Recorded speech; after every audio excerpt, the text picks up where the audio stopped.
and then clock in. Well, the period of time of that travel time, if it was before they put on the specialized equipment, would not be compensable time. But because they put on the specialized equipment, that was the first principal activity of the day, so that walk period is included in the time that the person has to be paid. So the wave that's coming on these BlackBerry and cell phone issues is, if I get an email before I leave for work and I respond to that email, is that enough to be the first principal activity of my day, and therefore makes the travel time from home to work compensable?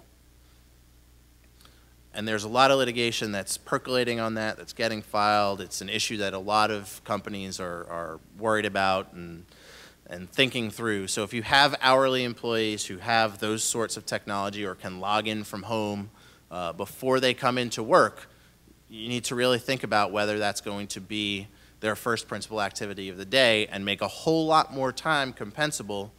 And when it's compensable, that means it gets included in the number of hours worked. So if you have the person scheduled for 40 and now you're including their commute time to work, well, they're going to be triggering the overtime provisions every single week.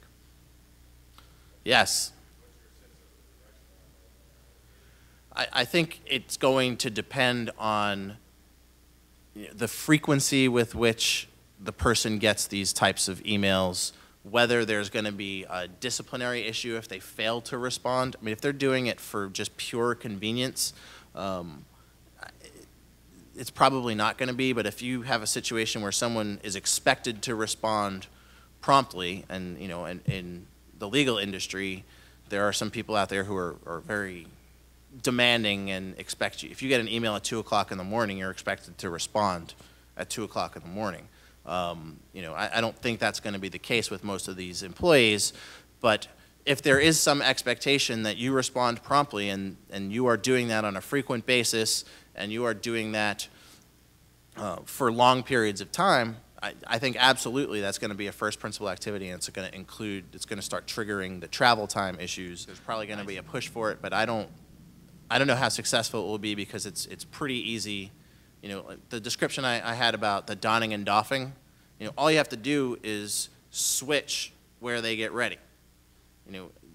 If you switch where those employees got ready, then you don't have that issue. And so to think that there's going to be a legislative fix to something where all you have to do is move where they check in or where they get ready, I don't know that there'll be something. Yes? I'm sorry? Employees may not waive their rights under the Fair Labor Standards Act. Well, you have to give them job duties sufficient to make them an exempt employee, or you only give those types of devices to exempt employees, and then it's not an issue. Yes?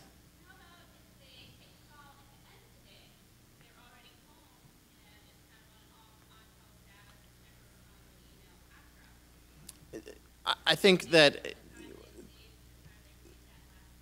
if it's on call and there's an on call status, there's an entire body of case law that has to do with on call, but the same rules would typically apply. Again, it's going to be frequency. It's going to be whether there's, but if they're truly on call, then it's a good question. At the end of the day, I think the same continuous workday rule would apply, but I know there's an entire body of case law on the on-call issue, which deals with whether specific time on call is compensable, and then how you handle the callbacks, so going back. But I'm not sure that they have on-call.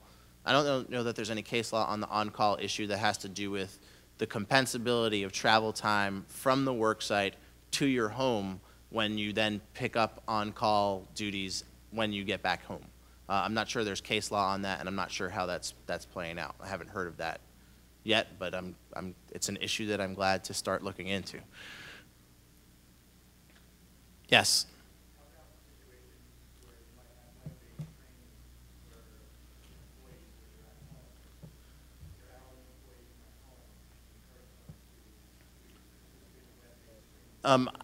I think if they're going home for the day and then they have this web-based,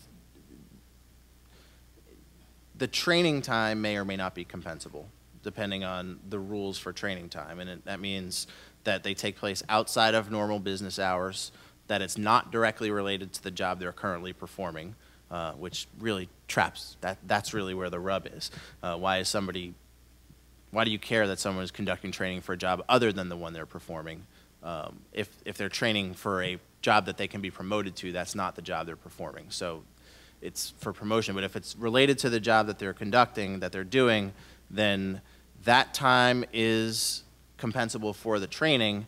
And then the travel time to home, I don't think is, if it's at a different site. There's an opinion letter that says, well, now I have to remember whether that opinion letter went out. There was this whole hullabaloo at the end. I signed 40 to 50 opinion letters in the last week that I was there, and a number of them didn't actually get physically put in the mailbox before I left on the last day. And the Obama administration people said those letters didn't go out. And then there subsequently were letters that went out where all of the letters did go out, but they were accompanied by a letter that said they were all withdrawn. So they are out there but not in force and effect, and I don't remember exactly what the status of that provision is, but there was a letter that said, and it's what the law is, that if there is an off-site training that someone travels to and they linger at your job site so that they can go to the training, that's part of a continuous workday. But I think going home and then conducting training after